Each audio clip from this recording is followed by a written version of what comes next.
Welcome back to the 6th episode of Hafeman Brothers Talking Packers. And we have got I don't know. I think it's going to be a little exciting this week.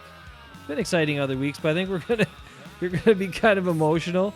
There are a lot of things that happened last night in the game, and a lot of things to talk about, and then a lot of reaction to react to, apparently, because my goodness. We'll start with that, but first we'll say hello to Ben. Ben, thanks for joining me again today. How are you doing after last night? Have you recovered yet? I don't know. I felt kind of dirty after the game, to be honest with you, but I don't feel sorry for Lions fans. I could care less about them. But now they know how we felt last year when Clay Matthews got called for 2 bullcrap, roughing the passer calls that cost us 2 games. So, it happens. We got a couple plays for us, a couple calls for us, and there you go. Yeah, and I mean, we talked about those plays a little bit, you and I, before this, and so there are things that come into it. Okay, it's on the border there, and apparently not according to some people, and all the people in the media who just had to react to it and just go on and on and on about it, which I'm just blown away by, because these things happen every game, every week. This is the stuff that happens. There are questionable calls. There are calls that go against you. There are calls that are for you. It happens to every team every single week. There have been painful ones for the Packers in the past, either that were called or weren't called. I'm going to bring a couple of painful memories. Here we go. Remember 2009 playoff game against Arizona. The last play of the game, what happened? We have a sack and a stripped fumble, yet it's clearly evident, and replay was in at the time, that the guy's pulling down on Aaron Rodgers' face mask as he tackles him, which is a penalty. And it was not called, and the Packers lost the game, and it was a walk-off, and that was it. And we had to sit there and eat that, and that ended the Packers' season. Yeah. Ended their season right there after they played one of the most exciting games I've ever watched. That was awesome, and a really wrenching ending. And then you have the Fail Mary. Now, should Packers fans have been upset about it? Sure. Should the Lions fans maybe be upset about some of these calls? Sure. But not the people in the media going on and on and on. And Booger McFarland on the broadcast, oh my goodness, goes on about 4 different penalties for 5-6 plays have gone by, and he's still dwelling on these things. And then after the game's over, they come back to him, and he rehashes all of it. I don't understand it. Unless what this is some sort of bias by players that just can't get past some of these things. Maybe in his situation, because Trey Flowers is a defensive lineman, he was a defensive lineman. Maybe that was just too close for him to let go. But he was also dwelling on other stuff too. And I don't understand it as media members. That is not your job. You're the broadcaster, man. The players have moved on. They have to. So do you. So quit stoking the fire. Because was that a touchdown by the Lions early in the game, Ben? I ask you that. Was that guy in? Did the Lions even score a touchdown in that game? I don't know. I don't think so. But I'm biased, so, Do we want to play the what if game over and over? Those plays did not directly lead to points. Those plays happened. Those penalties were called. Gave the Packers additional chances. But guess what? They still had to make the plays to score the points. And that's what the game is.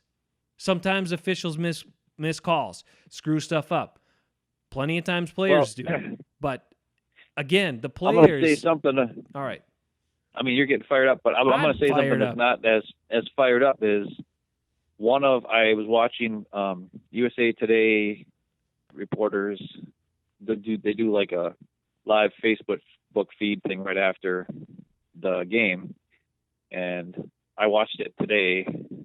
And one of the guys said that he talked to Bakhtiari after the game, and directly before the first time they called the hands to the face penalty, Bakhtiari mentioned it to the officials, saying, "Hey, are you guys going to let this happen all day?" Now, I don't know if he had his hands to the face earlier in the game and they didn't call it, or if it was just that same thing where he had it up by his shoulder pads.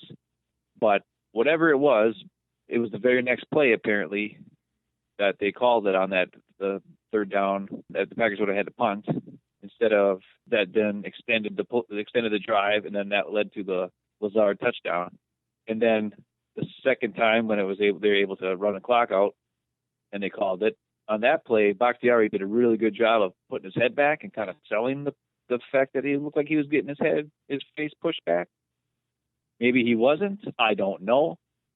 But I'm going to tell you right now that if the official is going to be fooled by something, whatever it may be, people might say it's cheating. People might say it's bending the rules. As you and I know, we are Milwaukee Bucks fans, and we had to deal with watching the Pistons and the Bulls in the late 80s, all of those through the 90s, flopping, getting every dang call under the sun. And they just called it veteran leadership or veteran playing. And Bakhtiari did a great job. He told the official what was happening. He maybe exaggerated his head movement a little bit to make it look worse. But as you said earlier before we started recording, the defender had his hand on his shoulder pad, and he held it there and held it there and held it there forever. I mean, either do something or let it go. It's your own dumb fault. And then not only that, but you got called for it the first time. Use your head. Don't be dumb and do the same exact move on third down when you need to get a stop, and then let them call it again. I don't know if you remember, last week I talked about this with Zadarius Smith. He had 3 of those calls against him in the Dallas game with hands to the face. It wasn't the same situation because he actually probably did get his hands up in the guy's face on those things. But this game, I don't remember seeing him have his hands up that high. Or if he did, he got it down right away. So you got to learn from your mistakes. Either way, it was a smart move by Bakhtiari. It was a great, acting move by him, whatever it had to be. And it was something the Packers needed to get the win, bottom line. Well, I will say this. So I will take it, and I will be like, hey, I don't care. The thing is, the Lions had 5 times that they kicked field goals instead of scoring touchdowns. They should have blew the crap out of the Packers in this game. Yeah, with all Packers, the they were giving them. Yeah. They were giving the Lions the victory. My wife was sitting down here next to me, and all he was doing was complaining about how dumb these guys, how many dumb plays they were doing, how many times they screwed up. The Lions had time after time after time where they could have won the game, and they let the Packers hang around. And then, you know what? Bakhtiari was smart, and then Aaron Rodgers made him pay. I will say this about David Bakhtiari. You remember that, he's been in movies, so. That's true. That's right. He was in Pitch Perfect 2 or whatever it was, right? He's an actor. Yeah. He knows what he's doing. All right. I mean, I know I was all fired up and coming in really hot, but I got to apparently he did say something to the official. Right. That's what he told one of the reporters. He said something to the official. He said something like, "Are you going to let him do this all game long?" or something like that. And then, in the next play, the guy called it. Yeah. And then at a very, very pivotal third down, the guy called it again. And you know what? It's not Bakhtiari's fault, but the guy kept doing it. So use your head. Don't be dumb. Zadarius Smith learned from last week. This guy should have learned from this game, and he didn't. So whatever, man. Lions fans are going to complain. But like you said, too, in my rant from last week where I complained about how the Packers aren't getting any respect. Every time the Packers win, it's been this guy's, Trubisky sucks. Kirk Cousins sucks. The Broncos suck. The Eagles actually won the game, though. Actually, I think the Packers should have won that game. We talked about that with a couple calls in that game where the Packers kind of got screwed. But hey, we let it go. And then last week was, the Cowboys sucked and blah, blah, blah. Now this week it's, they got lucky with the officials handing them the win. It's like they're 5-1. Okay, they're tied for the second best record in the NFC with the Seahawks, and they're just behind the 49ers who are 5-0. And I think I don't know if the Saints are 4-2 or 5-1 or whatever they are, but all those teams are all doing great. And everybody talks about how great the Seahawks are. And Russell Wilson's the MVP, and the 49ers are undefeated, and the Saints are winning with the backup quarterback, and the Packers are, everybody they play sucks. or, oh, they got handed the game by the refs. And I agree with you. It's a bunch of crap. And I just can't wait until they just explode and start blowing people away. It's got to happen soon. We need Devontae back. We need the receivers to start catching the ball, all that kind of stuff. Yeah. So I don't know if you want to get into some other things. I'll let you take over here. I will. No, I just want to say one thing about to put a capper on those two penalties that people were obsessing about, including all these members of the media, including half of the ESPN staff, which is crazy that they're doing that. Okay, the penalty is hands to the face. So it's forcible contact to the face or neck area. Now, even on the slow motion replay, yes, the Trey Flowers has his hand up on the collar of the shoulder pads of David Bakhtiari. And if it's just there for a minute and he's grabbing and pulling down, that's one thing. But he was holding there and pushing up. Well, if you're on the collar, which is just below the neck, and you're pushing up, that is the neck area. So I don't care what 100 players, ex-players said. I don't care what Trey Flowers said. I don't care what any of those people who overreacted after the game said. Because he's holding it there for such a long time, and because he is using force, and because he's grabbing the shoulder pads right below the neck and pushing up, what's above that area? It's the neck. So, and he did get underneath Bakhtiari's face mask at the end of that first penalty. So, yep. You know what? And I'm a Packers fan, but I'm telling you, I'm looking at it, and I'm looking at the rule, and I'm looking at all of it, and that is the truth. It's a borderline call. I get it. A lot of times it happens. It doesn't get called. Yes, correct. But the player put himself in that position for the official to make the call, and then he didn't learn from it the first time, and he got called again. And you know what? That second call wasn't even that big of a deal. Why they flipped out about that, I have no idea. Because the Lions never got a chance to get the ball back. They would have had a minute and 30 seconds. Because they didn't do anything the whole freaking game. Exactly. All they needed was a field goal. But you know what? Not if the Packers scored a touchdown there. That's the reason why. Not if the Packers. That's the reason why. If the Packers. Well, they couldn't have because that was third down, dude. So it would have been. They would have had to kick a field goal. Oh, right. I'm sorry. You're correct. My bad. Okay, but yes, and Matt Prater was great. Okay, so yes, I give you that. However, you're correct. The Lions did nothing. Other than those two huge pass plays, what did they do in the passing game? Not much. That's all they did. They got a lucky play, and Kevin King, I don't know what he was doing on that second big deep pass. He was not watching that dude or whatever. Yeah, but he didn't have other than that, they played pretty dang good. So, there was the pass interference, no call on Redmond. That was, I don't know, whatever. That was brief, and he let go right away. It was like, okay, yes, he got there a touch early, but it wasn't really forcible. And he got off of it right away. So you see, again, how many times in every football game do you see stuff like that? Yep. And there was a play with Kumaro on the third down play where he turned around and tried to get the ball, and the guy was holding him, and they didn't call jack squat. Exactly. So, yes. I mean, come on. Tit for tat. If this happens here, that happens there. The Packers didn't get a break on that play. So, I'm not... but it's still Booger McFarland went nuts on that pass interference. Exactly. Like, that's pass interference. Oh, my God. Oh. And I'm just like, shut up. And you know what? Matt Patricia, if he thought it was that bad, he could have challenged it. But he clearly didn't think it was that bad, so he didn't challenge it. Right. That's right. So, Booger McFarland, get over it, dude. It's not your team. You're not the coach. You're not a fan. Get over it. It was just distracting and disgusting. As a former broadcaster, it drives me crazy. We had to do this crap with Aikman. I joked to Nick, I was like, I think Booger McFarland has taken the Troy Aikman training on color commentary for Packer games, where when it's a penalty against the Packers, oh yeah, wow, look at that, or a call that wasn't made that was questionable. Oh my gosh, it's so obvious there. And then when it's a call on the other team, oh my goodness, that's egregious. There was no contact there. I don't see it. Or I hate to say it, but no, Troy, you don't have to hate to say it. And Booger McFarland, you don't have to go on for 5 minutes about stupid calls that were made or weren't made, because they happen all the time. And you played for a long time. You know that, dude. So come on, man. All right, we're going to move on. God.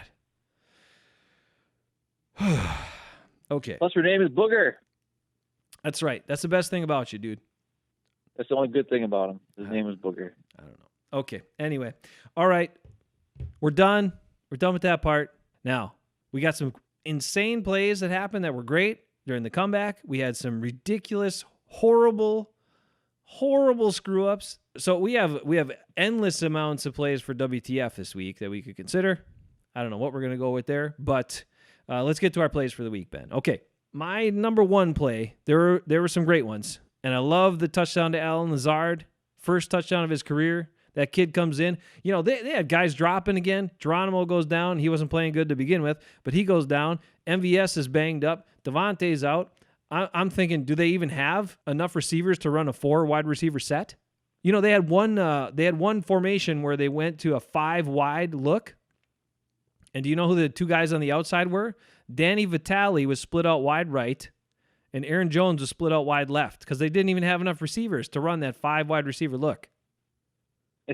It's freaking crazy. That's awesome. It's crazy. So you got Allen Lazard coming in for his first main action. He comes up with that awesome play. But that's not my play. I just had to mention it because it's such a good play. And the most ridiculous throw by Aaron Rodgers, who was awesome. We're going to get to that too. Okay, my play is, the Packers are trailing 22-13. They need something here to get them going. You've got guys dropping passes all over the place throughout the game, and it wasn't just one guy. It was almost all the guys. Couldn't catch the ball. And if I was Aaron Rodgers, I would have been yelling at those guys over and over again. But to his credit, he might have gave him a couple dirty looks, but he kept playing and kept throwing it to the guys he had. But big dog, Mercedes Lewis, a second reaction play. He ran a short out route. There wasn't a lot there. Aaron Rodgers gets flushed out and down the field for a big 27, 28-yard pass play. And at that point, I thought it was the reason why it's my oh yeah play is because you had all those guys struggling to catch the freaking ball. So who's going to catch it? And it was big dog. It was Mercedes Lewis. And I loved it. That got me super excited. And it seemed like that got things going a little bit for the other guys that needed to catch passes. Because from then on, they picked it up. On to you. Well, mine happened just before that. Is the start of the fourth quarter. Packers were down 19-13. They were on the 39-yard line, and it was 2nd and 1.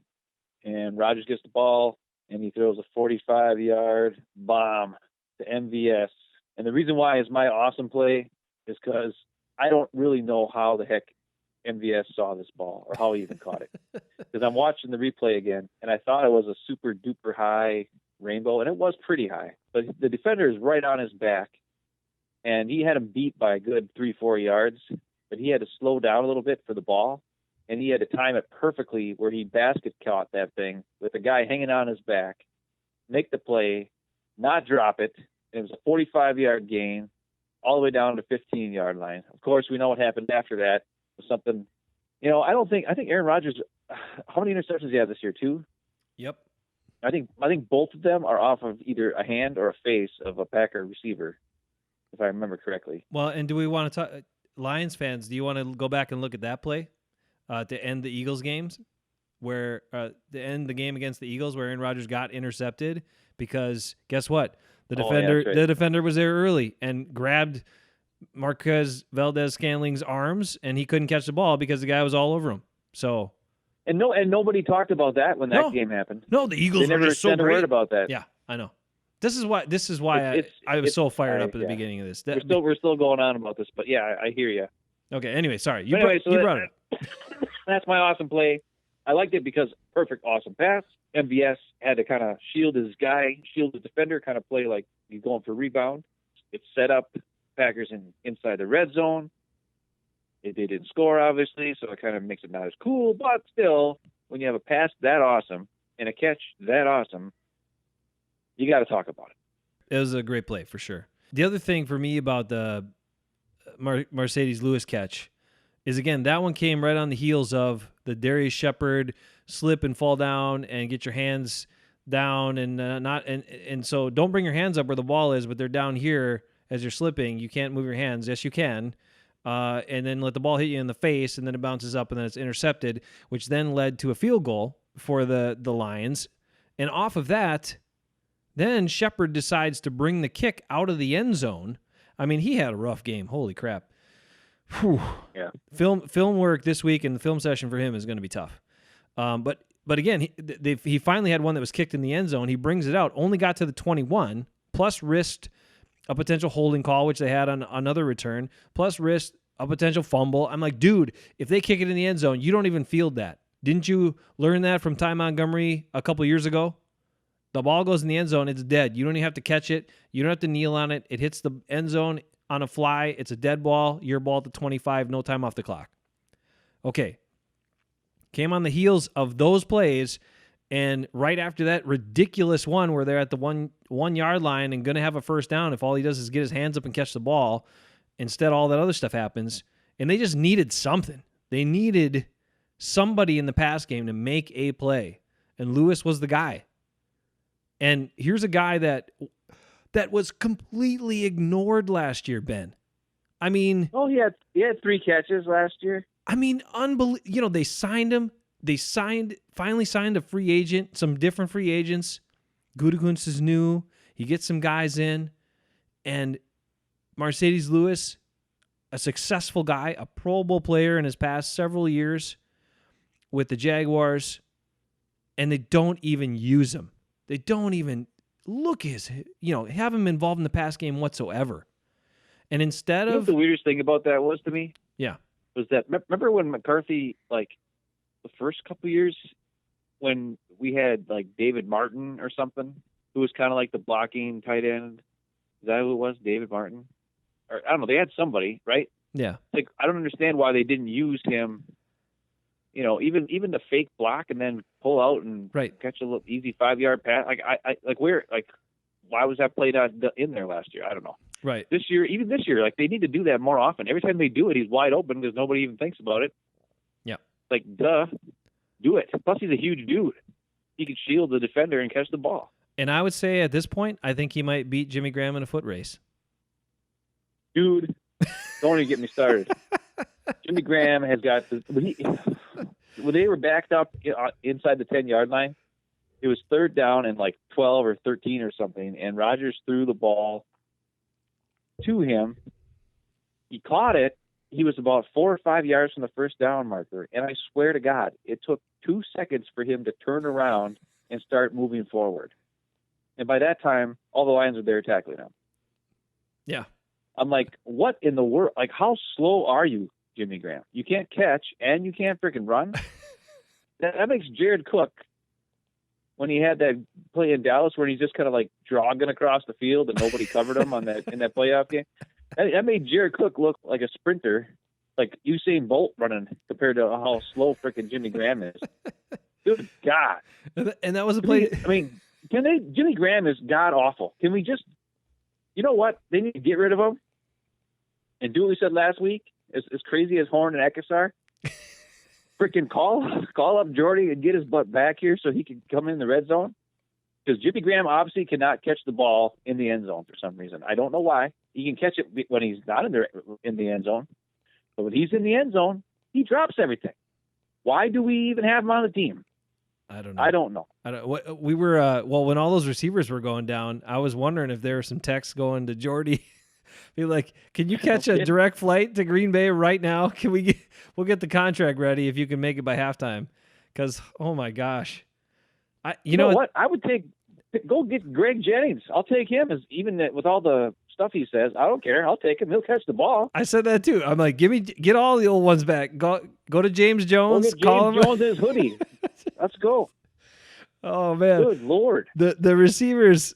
So I want to finish real quick on Lewis though, and then I want to come to the receivers. But Lewis was, again, for a guy that went through a season like that, okay, and to then come back, re-sign with the team, because it was only a 1-year contract he had, to re-sign with the team. I was actually surprised he signed back. I was surprised. Me too. But to re-sign with the team, and then Aaron Rodgers talked about what he did in the offseason, how he dropped weight, he recommitted to training harder, like all this sort of stuff. He came in better shape, all of it. And to come back to the team, and keep his attitude and mind right. And he doesn't. It's not like he's getting 5-6 balls. He's not getting the targets Jimmy Graham is getting right now. But he's getting a few targets every game. He's involved. He's getting more plays on the field, and he is doing the most with the opportunities he's getting. So, I mean, kudos to him. I mean, that guy's a big asset to the team, and I'm glad they have him, and I'm glad he came back. Yeah, me too. Okay, the receivers. My goodness. I mean, seriously, man, I was on the Jordy train last night. I said, get him here. Let's get him here during this game if we can, because I don't even know if you have enough receivers to finish the game. Okay, Geronimo, he's been slow. He's always slow. The one thing we talked about is usually he's good at high pointing the ball, and he's usually solid at catching. He can't be man coverage very good, but he's smart, and he's usually got good hands. And then last night, he's dropping the ball. Drops 2 easy catches. And critical ones, too. 3rd and 4 and 3rd and 5. 3rd and 4 and 3rd and 5. Yeah, I mean... Now, the 3rd and 5 one, they call a penalty, where Jimmy Graham slipped and they called defensive holding on the play, which it wasn't. So the Lions got screwed on that play, too. But I'll take it. I don't care. They grabbed him early. They grabbed him early around the waist, and the guy was over him. He let go of him after a little bit, but it was pretty egregious at first. It just didn't last that long. So, but anyway, yeah, I mean... Geronimo, he's not a main cog guy. He's your 4th receiver that comes in and can run some intermediate routes. Okay, he's smart, but he's not a guy that you want to count on. So right now when you got Devontae down, and then when Valdez-Scantling got bent back, and, I mean, Kumero's doing his best out there, but he's not a burner. He's not a number 1, number 2 guy either. So I'm all for it. Let's put it out there. Campaign for Jordy right now. You know, people joked about it in the offseason, and they even asked him about it. If Aaron sent him a text, would he consider it? You know, because he's happy being on the farm and whatever. But I'm like, send him a text. Tell him, hey, the farm will take care. You know, you got family down there. Ask them to take care of the farm because we need somebody who's reliable and you know, we don't need the speed aspect. We just need a guy who can catch. And after last night, that's what we needed, a guy who would catch the freaking ball. How many drops? I don't know. Somebody said 6 drops at least. I had 5, but... I know Jimmy Graham had 2. Geronimo had 2. Jimmy Graham had 2? Unfortunately, my guy aired... Well, he had at least 1. I don't know. He had the one in the end zone. My guy aired... He had 1 in the end zone for sure. Oh, Aaron Jones. Aaron Jones had that really. Oh God. Oh, that was. That's my play of the hey woo, get all excited and then being down to nothing because I thought I was getting fed football points. I was like, ooh, what a play! He's so wide open. What are they freaking doing? And then he just What was he doing? Plus he fumbled earlier. It's like this is clearly a case with Aaron Jones where he was riding high and he was everywhere and everybody was talking him up all week long. And then he got fined, and he was talking about how cool the picture, how he's going to have it up in his house someday, and all this stuff. And then the game comes, and he's fumbling, and he's slipping, and he's dropping pass, and he just, that poor guy. And he's awesome. He's a good dude. Yeah. But he had a terrible, terrible, terrible game. I don't know what he was pressing. He was trying to do too much. I don't know. And his parents were there, man. I felt bad. I know. Parents are there in the stands wearing number 33s, all proud of their boy, and. Yeah, it was a rough one. At least for him, you know, he's still after those mistakes, he was solid and nothing great, but he was solid. And he helped out. 4-point-something yard average rushing. So yeah. But I mean, terrible. It's better than most guys. But luckily, Jamal Williams picked up the slack, and that's by my account, that's his best game. His best game ever. Yeah. Yeah. He was decisive.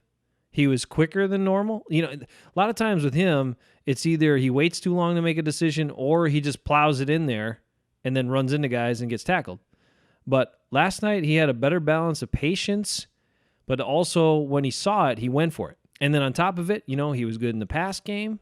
He caught the ball. He didn't have any drops. So right there, he gets some big points for last night since, you know, 5 other guys had drops in the game.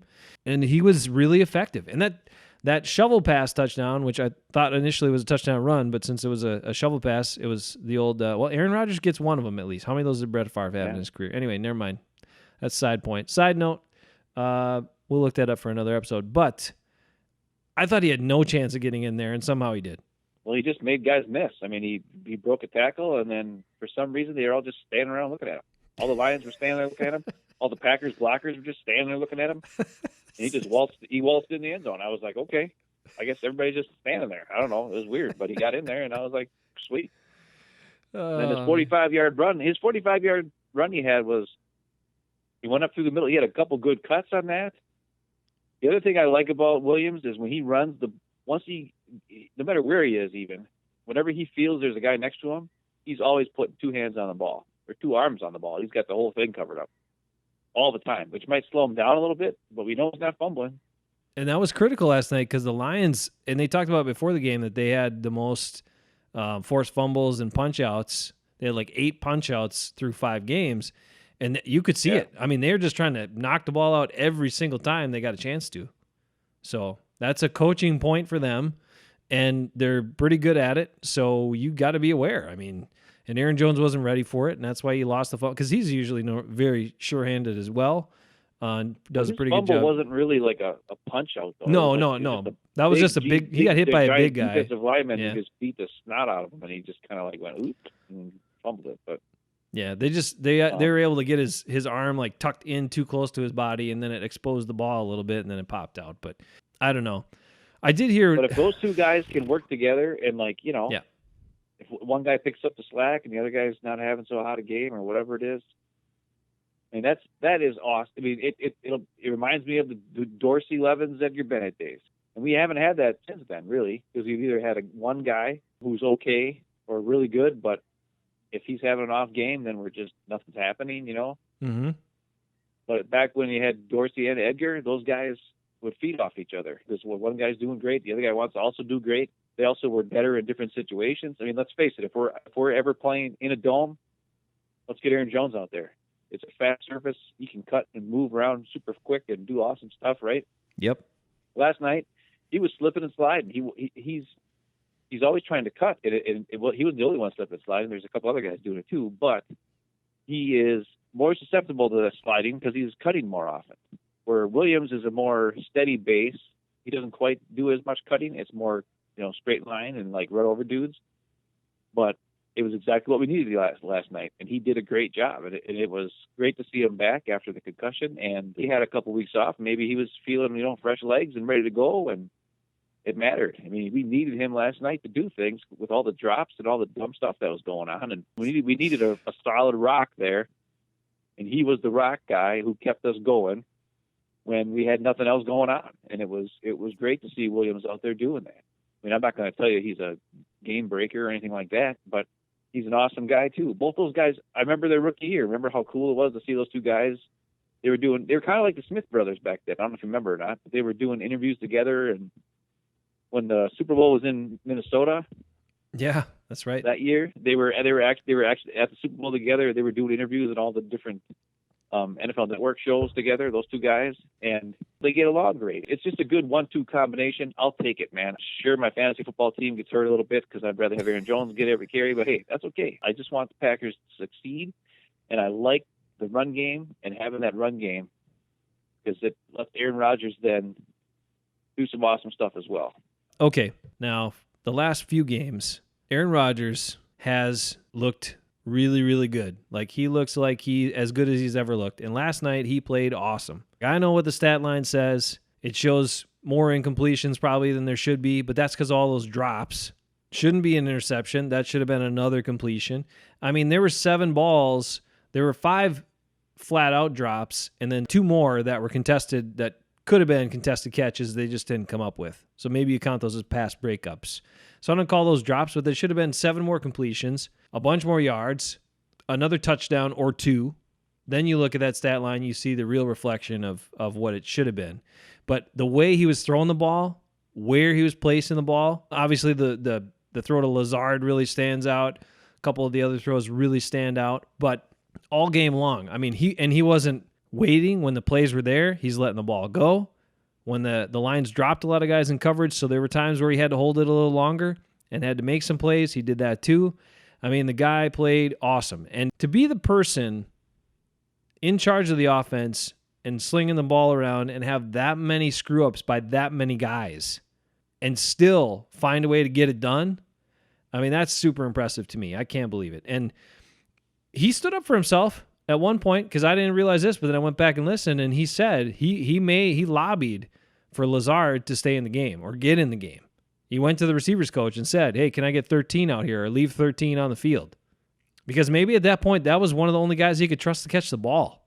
Well, I think it happened right after the interception. Yeah, Shepard's off the face interception, because that next series, Lazard was in the game. He was, I mean, how many first down catches did he have there? It was like 2 or 3 of them, and a touchdown. It's one of those things like we see in the preseason. I know it's preseason, but it's like we saw Vitale, we saw Lazard, we saw, the season before that was Kumaro. Guys that just do the job, and they're going to be in the right place at the right time, and they're not going to screw up. And I don't understand, why don't those guys get on the field and get plays called for them more often? It makes no sense to me. It takes them to be in desperation mode after another dumb turnover and I'm sure Roger probably was saying it earlier in the game, but he's probably like, listen, give me the guy that I trust right now, and it's 13. Let's go. Get Lazard out there. I don't care if he's, a young guy and he has one catch his whole career. I need somebody I throw him the ball, he's going to catch it. And that's who he was last night. And I don't know why it takes that long for all these coaches to figure that stuff out, and Vitale as well. Like, where is he? Why are they not running this? I mean, one of the easiest things to do is throw the ball to the fullback because no one worries about him, especially a guy who can catch like he can. He's a freaking weapon. They don't run any plays for him. They've had one play for him, and it was an awesome play. He almost scored a touchdown on it. That's it. Like, where are the Vitale plays? And Tanyan, when he was healthy, what the crap? Like, I don't get it. They keep running these dumb plays for Jimmy Graham all the time. Guy can't catch. He's slow. Yeah, I don't get it either. In Vitale, they said, all training camp, they were practicing all these plays with him in the passing game. And they said every day at practice, he was making some great play or great catch. And so that's all we heard about. And yeah, you're right. Where is it? Where is it? And the reason those plays are so effective is because what's the primary job of the fullback? To block, right? So most of those play action passes, where if he's just going out in the flat or he's going out on a wheel route, he starts with blocking action. And so you already get a step because whoever that defender is that's supposed to cover him initially, or that might be their man, you give the look of blocking first, and then he continues on in the pass pattern, and he's already got a one-step advantage. That's why those plays work all the time. Why they don't run them, I don't know. I don't get it. I know this much. They're going to see him this weekend because they're going up against Spider 2Y Banana guy. Gruden's going to be calling some freaking fullback passes. Yep, that's true. So they better practice against it if they ain't going to run it. Not only that, Trevor Davis is going to be back, and he's been having big plays every single week. Oh, Spider 2Y Banana. That's awesome. I mean, I don't know. And that's the other thing. As much as Trevor Davis was kind of a goofball, they traded him because Shepard is supposed to be our return guy now, right? Yeah. And now Shepard's making the same dumb mistakes Trevor Davis used to make. I know. Except he's not as fast as Trevor Davis. And now we got to see Trevor Davis this week with the Raiders. I don't know, man. They've made some ding-dong decisions. Like, I don't think trading Davis away was a bad move. I think it was time. Right, me too. But still playing Jimmy Graham as much as they do, I don't care if Aaron Rodgers and him are buddies or whatever it is. I don't give a crap. The guy drops freaking touchdowns all the time. Every game he drops at least one touchdown. I don't want to see that anymore. Yeah, he could be having a monster year right now, really. I mean, he could have... How many touchdowns has he dropped this year already? He could have 3. He could have 5 touchdowns. He just didn't come up with the catches. Why? I don't know. I don't even know how they're 5-1. I mean, obviously the refs helped them yesterday. Oh, come on, man. We just went over all that. Yes. They did help them, but still. They didn't help them. There were human error calls, but again, that happens all the time. And how many times has it gone against the Packers in past games? Like, get it. That's why I'm saying. I'm not saying it's bad. I'm just, I know. When you have 3 turnovers and 5-6 drops, and you still win the game. But but you're right. That goes back to what you said earlier, which is the Packers defense stiffened. and held the Lions to a bunch of field goals, and that's why they had a chance to win the game. You know, the Lions. Well, let's talk about some positive things then. Let's talk about the Packers defense. Yeah. They had 2 big plays they gave up, and after that, they did great. Yeah, the other thing that you talked about last week was they're not getting like a ton of sacks and a ton of pressure. But all 3 of their sacks this last game happened on 3rd down again, and they were drive stoppers. And those are huge things that, you know, I mean, it's going to look like, okay, Packers got 3 sacks. But you know what? You get a sack on 3rd down, it's way better than a sack on 1st down. I don't care what you say. You bet. That stops the drive, period. End of story. It keeps them out of the end zone. They bend and don't break.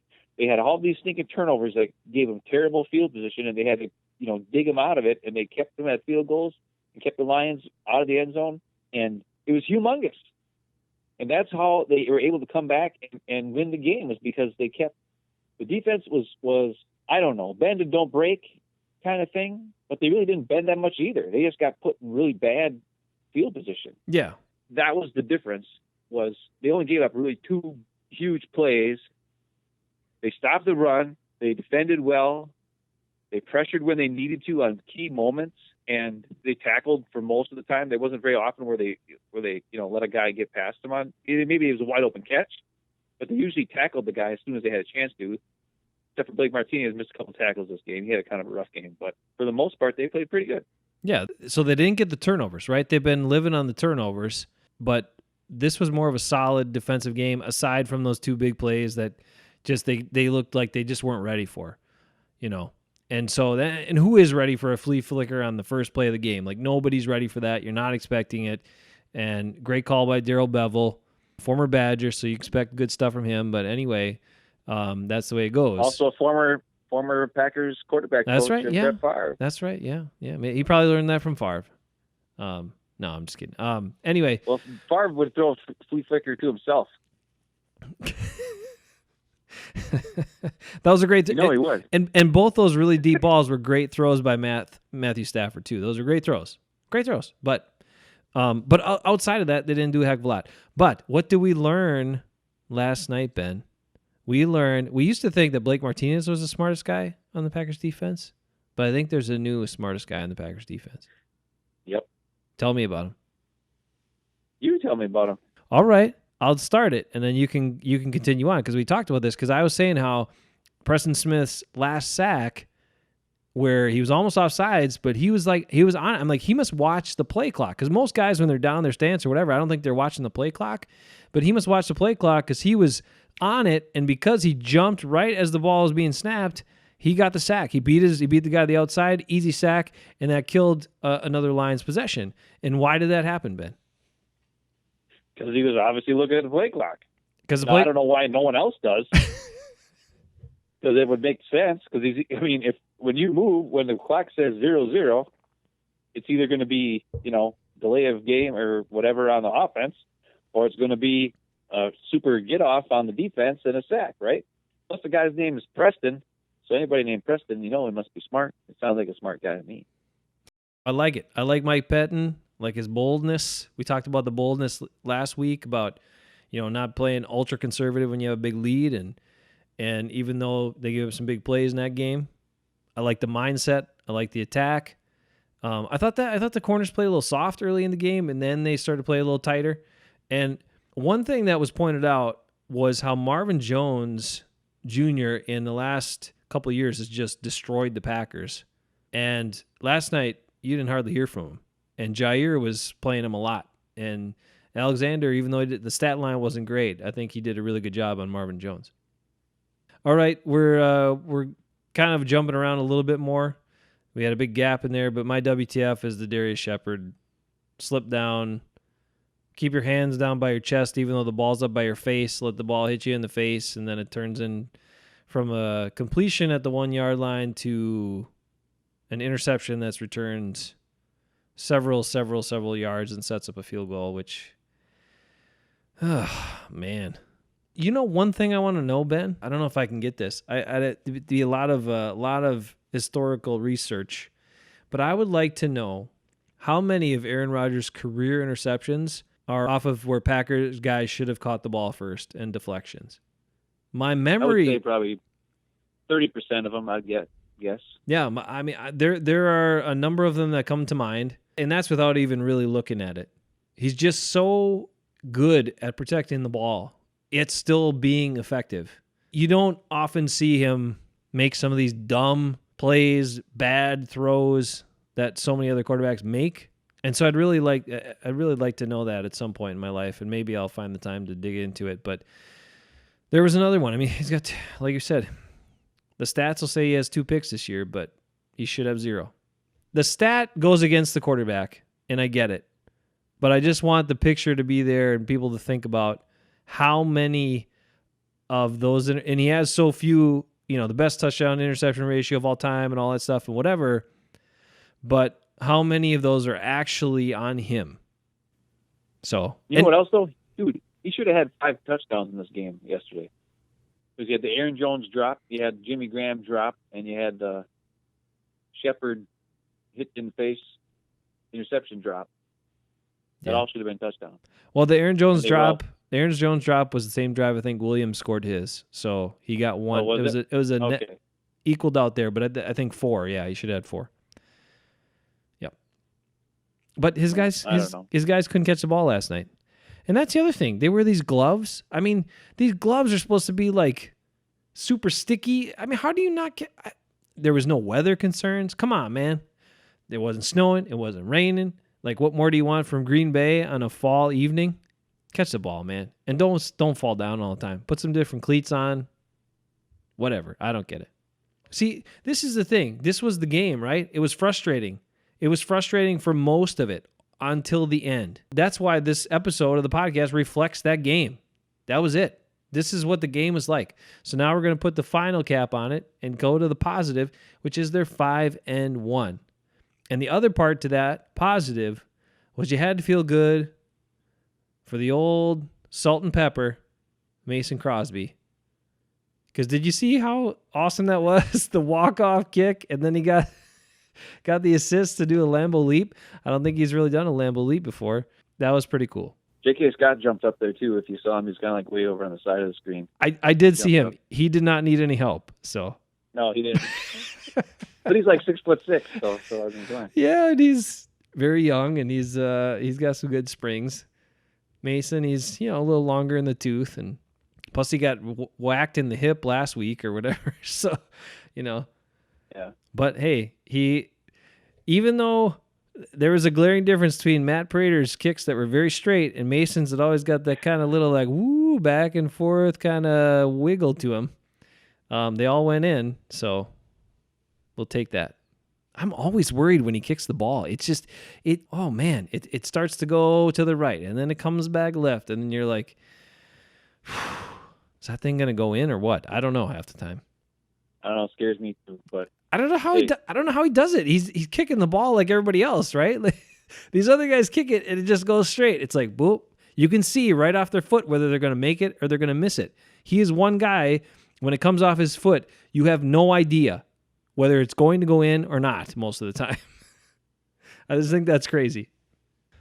Okay, Ben, tell us about the revived John Gruden. A decade away from football. Well, away from coaching football. He comes back in, turned Derek Carr into the Spider 2 Y Banana master, right? That's right. Well, I'll tell you this much. ESPN sure misses him on the broadcast because Booger sucks. But that's besides the point. So, we all know what happened this summer. I drafted Antonio Brown from a fantasy football team, and that was a mess. But they survived that turmoil. They've won some games, and they've looked pretty good. The thing I would say about the Raiders is their offensive line is big and tough and nasty. They don't mess around. And they got a pretty dang good rookie running back. And Gruden will take some chances with some crazy plays every now and again.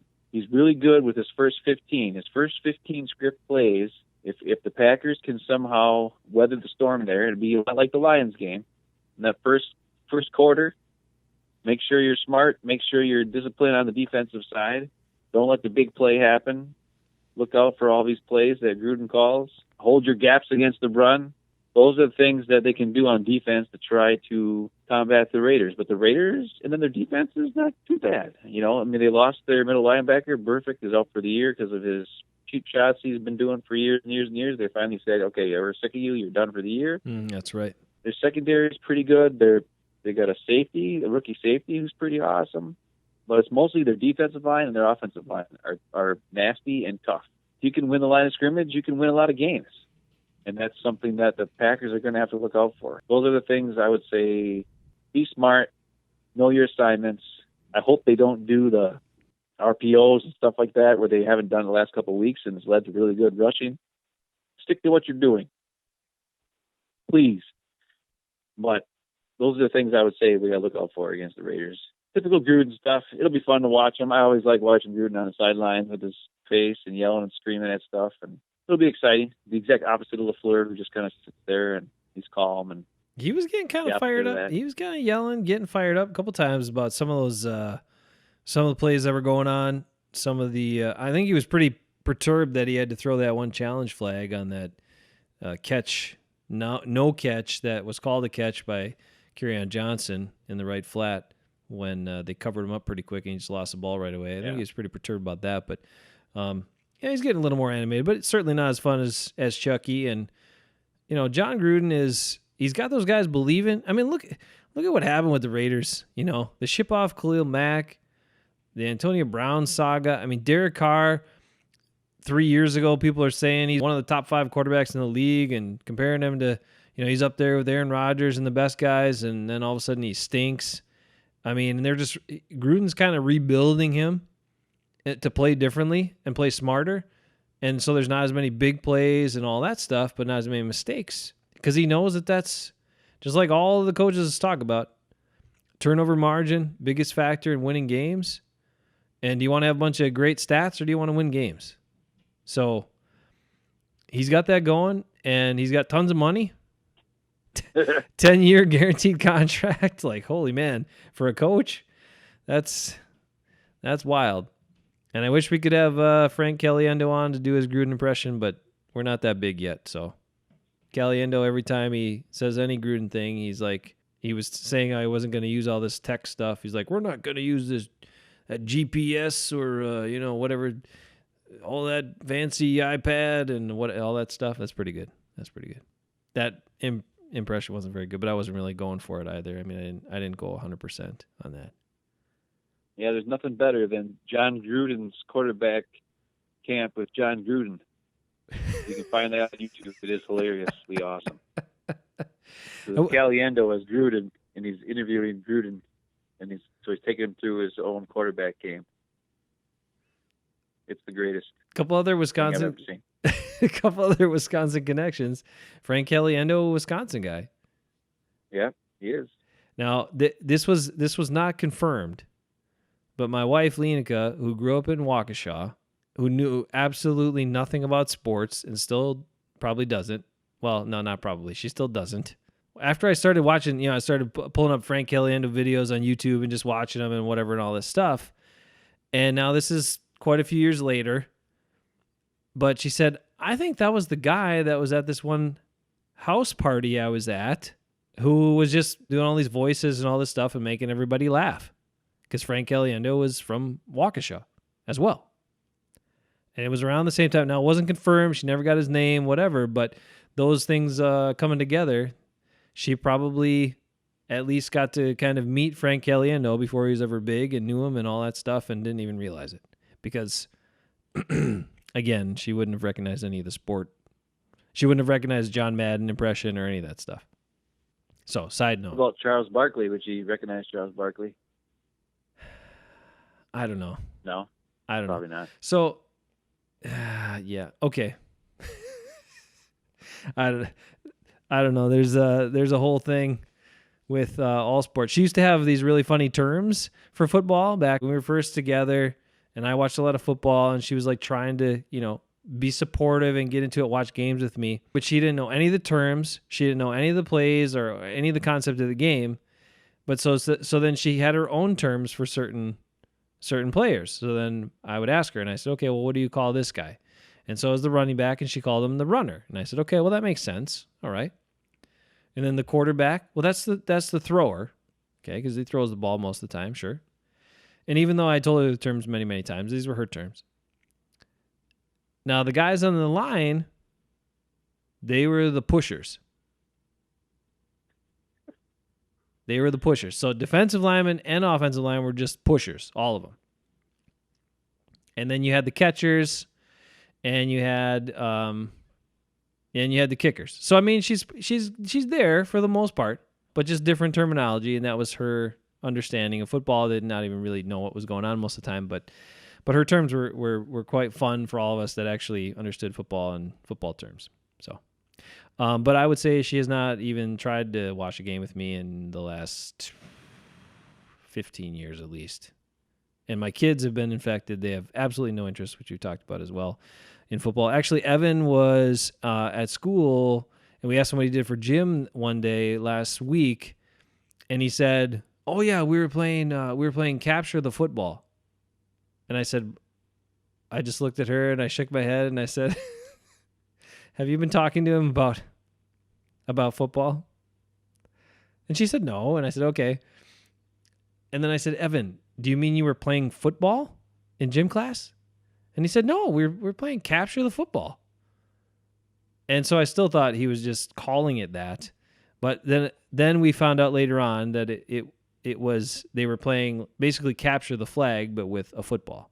So it wasn't as bad. And it wasn't what I was initially thinking. But at first I was just kind of shaking my head thinking, okay, here we go. This is my life as a football fan in this household. Like, there's nobody else that gets it or has any other interest. And my kid just called football capture the football. That's what he calls it. But anyway, I was mistaken. No, that's why we got to talk once a week, because I got the same thing here, dude. My kids don't care. But you had, my wife doesn't care. For a while, you had the split household where at least, your daughter's with you, your son was against you, right? Yeah, but they just say that. They don't really care. Like even today, I said something to Olivia about the Packers or something, and I said something about how she's not a Packer fan, even though she was born in Wisconsin and she should be a Packer fan. And she was like, "Well, I'm a Packer fan." And I'm like, "But you don't even care." And she's like, "Yeah, I know." And I was like, "Well, what? It doesn't even make any sense." Then there'll be times where I'm trying to, like, I'll play Madden or whatever, or I'm watching games, and Jess would be here sitting next to me. And I'd be like, "Oh, look at this play. Watch this. Watch this how when the safety comes down and he bites on his play action and leaves the guy wide open in the back." And Jess would be like, "Just stop. I don't care."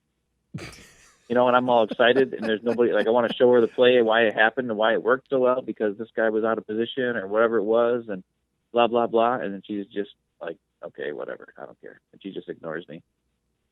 So that's why we need this once a week to talk about this stuff, so we don't, go crazy and just talk to ourselves and look like Looney Tunes. Oh, man. All right. Is there anything we left out? I can't remember. Oh, we didn't address any of our comments, our fan comments. I forgot to plug. We're all off the map this week. I didn't plug in a YouTube. Hafeman Bros, subscribe. If you listen this long, hopefully you subscribe by now. But if you did listen this long and you haven't yet, you should subscribe. Hafeman Bros. Comment, like, do all of it. We did have we had Jason Eckes pretty active with comments this last week. I just know he's trying to get us to put his picture on here. That's all I know. Oh, that's right. Oh, he sent some pictures too. He's complaining our pictures are too old. And so he sent... Yeah, and then he sent us way older pictures from like 25 years ago. I'm like, dude, what are you doing? I think his comment was, your pictures are old and they have nothing to do with football or Packers. And then, except the one, I still love the one with you getting the Packers sweatpants and holding them up. That's a great picture, man. That was pure joy in that picture. Plus, I was wearing a Packers shirt. I know, it was fantastic. But that was just mine already. I got the sweatpants for Christmas. I was so overjoyed. I'm wearing Packers sweatpants as we speak right now. Ooh. Not those, but a different one. Oh, I do have to plug this since we're talking about that stuff. Now, the goal is at some point to do a live show where we're both in person together. So at some point that's going to happen. I'm excited for that. Good luck with that. No, we're gonna make it happen. We're gonna make it happen. Definitely this season at some point. However, some people have asked about doing video, right? But the problem is I do these shows,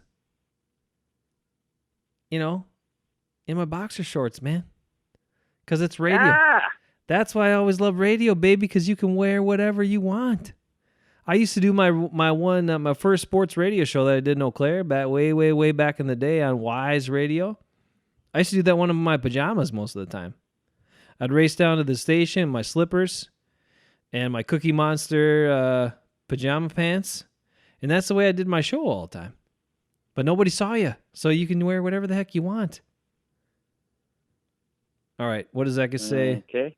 Sorry about that. Ekis says Tanyan. Oh, yeah, okay, that doesn't matter. That was the last one. He says Jair had his hands full with Amari Cooper. He said Cooper is one of the best wide receivers in the league. I don't know about that. And now he's hurt, so it doesn't matter. And Jair stepped up big this one. Smith Bros are the best free agent signings since Woodson. Maybe best free agent signings overall ever, according to Jason Ekis. Whoa. I have seen that. I didn't know he was such a hot take guy, but he's got lots of hot takes. Lots of them. I think the best free agent signing ever was Ryan Pickett. That was a good one. Ryan Pickett was, as of right now, okay, Ryan Pickett solidified the defensive line. He was awesome. He was solid. He did a lot of awesome stuff. And we had the Spillet Pickett play in the Super Bowl. So that's going to be my all-time greatest free agent signing. Spillet Pickett. Because it led to Super Bowl. Now, if we get a Super Bowl with the Smith brothers, well, then that'll be something totally different. And Amos. Oh, hey, I see one. Hey, my one of my former coworkers. Look at this. Brings us full circle right here, buddy. All right, this is floating around someplace. I don't know who's got it. But one of my former coworkers, Jerry Burke, he posted a still and says maybe it was the other hand. And there is a clear shot of David Bakhtiari and Trey Flowers. I don't know which penalty this one was, the first one or the second one. But he clearly has his hand up on David Bakhtiari's helmet and face mask. And on this Facebook thing, which I will share, he's got a blue glove too, so you can clearly see it. And it's up there, and he's yanking it back. And that's hands to the face. That's penalty, people. That's penalty, Detroit Lions fans. And Booger McFarland. So I think that's where we end it. You said that Booger McFarland has got the same last name as the city you live in? Yeah, maybe. I just think Booger McFarland maybe, I don't know. I liked him better as a player than an analyst. I'll just say that. But I don't even remember the guy as a player, so I'm going to track this down. I'm going to circulate it. So then we can maybe put that with our show this week since we spent lots of time on it. And that's where we got to put it to bed. Okay, I'm excited for the Raiders noon game next week. Packers are 5-1, Ben. They got a good lead in the division. And what's the biggest part? 3-0 against the division opponents so far. Yeah, and they play 7 games in a row now that have nothing to do with the NFC North, and then the last 3 games are NFC North teams, I think, right? So yeah. It's going to be weird. Interesting last 10 games here. A lot of winnable games, though. And a lot of people are talking, hey, they're in the driver's seat to maybe even get a first-round bye. Obviously, there's some other teams out there that have same record, or 49ers are undefeated, but those West teams got to play each other and beat up on each other a little bit. The one thing, though, I guess I'm going to say it. I don't know. I don't love Lambeau Field in January, dude, for home playoff games. I don't love it because most of these guys that are playing the Packers didn't grow up in this stuff. So do they want to play when it's -20 or -30 wind chill? No. I almost prefer the Packers' path of playing better, in a dome or a warmer stadium or something like that. and not having home field, but I think they can. So I'd prefer them be like a 2. If they do get a bye, I'd rather see them as a 2 seed than the 1 seed, because I think they can get through 1 cold game at Lambeau, but I don't want to see them have to play 2 cold games at Lambeau to win. Maybe they can like go down and rent out Jerry World and play the games, playoff games down there, since they win every time. That would be classic. That'd be good. That'd be awesome. That'd be so good. All right, we're gonna get there. 5-1 right now, brother Ben. Thanks for chatting and good times, good ranting. I feel better. I feel better after getting all this out, and now I feel even better after Jerry Burke's post. Dang it, I'm putting that out there. That's clear and obvious right there. I'm gonna say it. Clear and obvious, booger. All right, till next week. That's Hafeman Bros talking Packers.